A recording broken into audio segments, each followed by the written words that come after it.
Good morning and thanks for having us here. My name is Sarah Mitchell and this is my colleague Jade Blair, and we are representing the city of Yarra, which is an inner suburb of the eastern Melbourne. The city of Yarra operates 3 aftercare services. That's during the the school term, and 4 vacation care programs during the school holidays.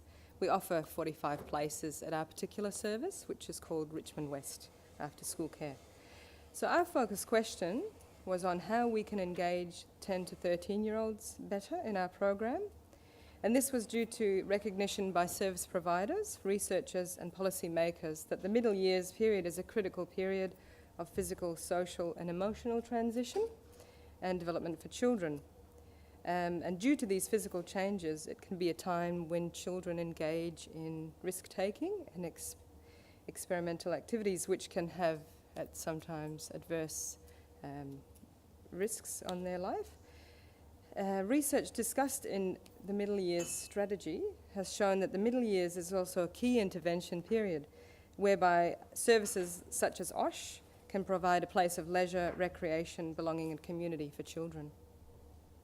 So I just want to talk about the service that we provide in our service. So it's comprised of 2 local primary schools, a Catholic primary school and quite a diverse primary school called Richmond West. The service provides care on the Richmond West premises. City of Yarra provides a community bus pickup for the Trinity children to come to our service at Richmond. And the majority of the children are from the public housing estate. This is our playground. These are the flats. Yeah, so Richmond West and Trinity primary schools are very, very different culturally.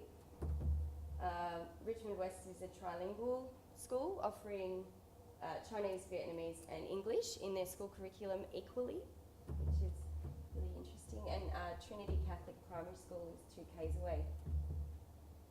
Both schools have families predominantly from Southeast Asian backgrounds, and newly arrived families make up the majority of the populace.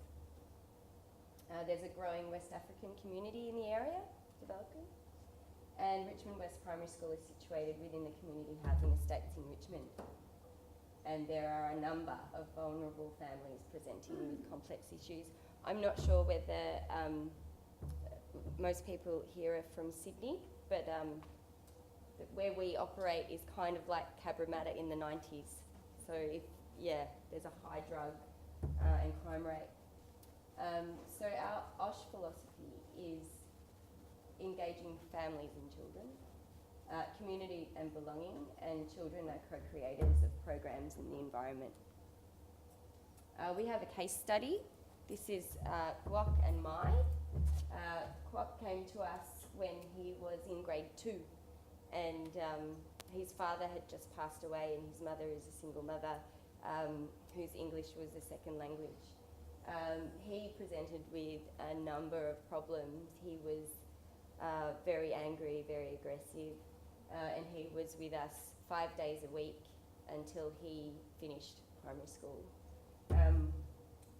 What we want to point out is that his mother was in great need of support. They both were. And towards the end of the time that he came with us, he turned from a child who was having issues, who needed additional support, into somebody who was able to be a mentor and a leader, and also help integrate other children with additional needs.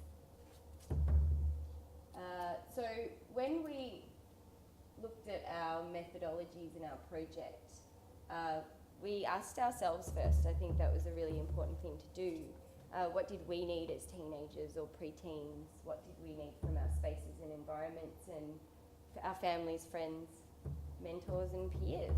So we found that our values aligned a lot with theirs, and they probably don't change that much.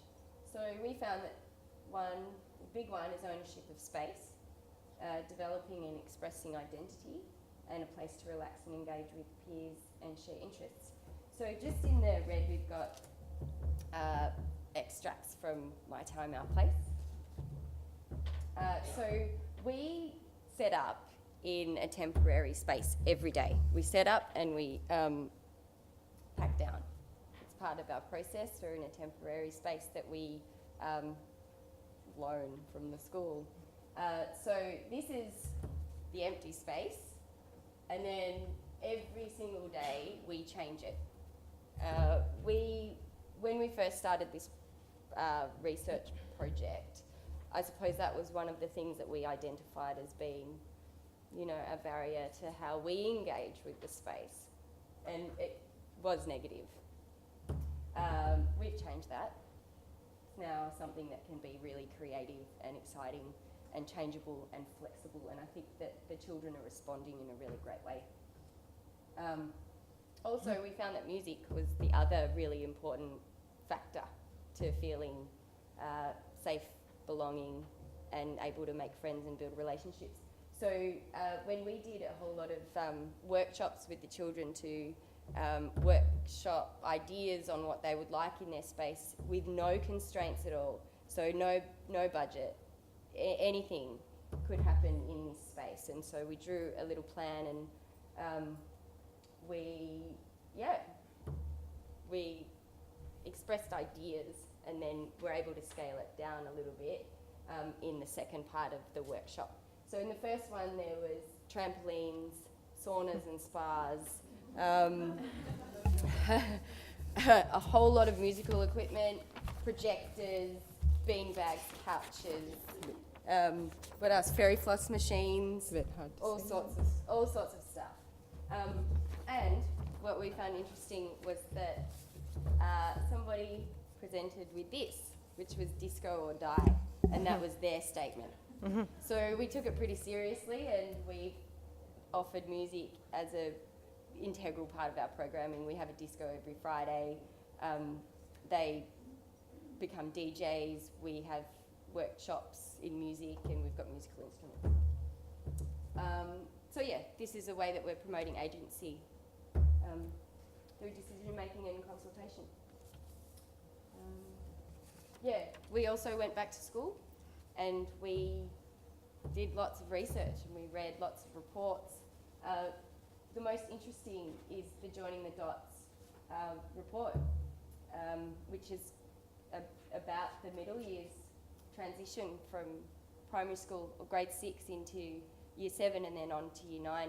We found that we weren't even consulted as OSH, so we contacted them and asked them why not, and we've now become, we're building a relationship there, and we're going to go to the next network meetings and get OSH on their agenda.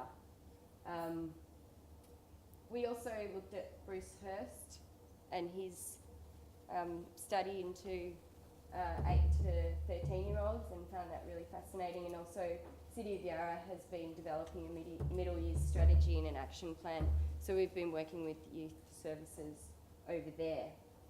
We also conducted interviews, surveys, field research. Yeah, so what we did, as Jade mentioned, we did a survey, we did had open days with families,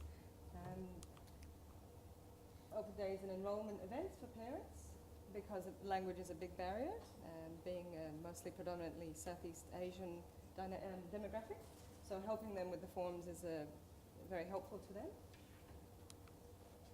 We developed a more cohesive dialogue with the schools, teachers and principals, so promoting our program and also finding out what their needs were. Experimenting with multiple ways of gathering feedback with students, families and the wider community, so that was direct surveying, mini workshops as Jade discussed, lots of drawings. We created surveys for parents and children with the school and residential community, and based on feedback, we're able to start addressing the needs of the community in the ways they identified. And Youth Services held a workshop with our middle years members, which was fed into the middle years strategy, and that was through the City of Yarra, and that was a great consultation with both parents and children. Again, this is back to the surveys about empowering and connecting children with their world. So we sent out, we had 129 surveys that we conducted with parents and the children. So that was very successful. These are the findings from those surveys. For the children, we found that a lack of same-aged peers attending was off-putting to them because peers are so important. Their growing need for autonomy, so being able to choose what they do in their own free time, seeing themselves as different and older with different needs to the younger children. So that's the disparity again between age groups, likes and interests. Developmental stages and experiences were diverse between the multi-age groups attending. And the barriers to engagement with the parents and guardians were cost. Some of the parents weren't aware of the childcare, the rebates through the government, and also a special CCB. There was a lot of language barrier. There was an onerous enrolment process. That's just not by fault of the government. It was just the language barrier again comes into that. Also concern about their local environment, just due to the nature of the local estate. The values of parents preferring academic learning over play, and feeling that their children were old enough to be unsupervised and staying at home. And the lack of promotion and communication of the service just through school, not knowing about it, or perhaps further promotion from us. Some of the misconceptions: children of this age group do not need or want as much interaction from OSH services. Children of this demographic are too old for OSH services. And our recommendations and strategies. After the 9 months of research that we've conducted, we felt that these were some important recommendations. Creating more mentorship opportunities within our programming, where children develop their autonomy, interdependence, resilience, and own sense of agency. Offer more peer-to-peer leadership opportunities for middle years members. Create better transitions and networking opportunities within the City of Yarra and other local groups and organisations in the local area. Network broadly to include referral and support for those who are vulnerable. Encourage more parent involvement and collaboration in the program. Create opportunities for an open dialogue with families where we focus on the middle years engagement. And continue to actively collaborate and engage children in the decision-making process in all areas, so as to promote a service philosophy with the emphasis being on child-focused and child-directed initiatives. Yeah, so we need to start looking better. I suppose we need to start focusing on, forming better partnerships and building better networks. We found that not only were we left out of some of these consultation processes, we were completely overlooked. So I think it's up to us to build those relationships and form those partnerships with schools, with the Yarra Youth Services, with the Inner Northern group, and Operation Stitches, which is another organisation that runs an outside school hours care program of sorts that's more like a drop-in centre. So we need to start talking to them about what they're doing and how, you know, we can make sure that our program doesn't clash with theirs and what we can learn from each other's. Stitches are not the only group working on the estate. There are tens. You know, we don't know because there isn't a network, so we're going to build one. So we would just like to thank everyone involved in the Action Research project, from everybody that supported us. Thank you. And thanks. Thank you. And all of our members.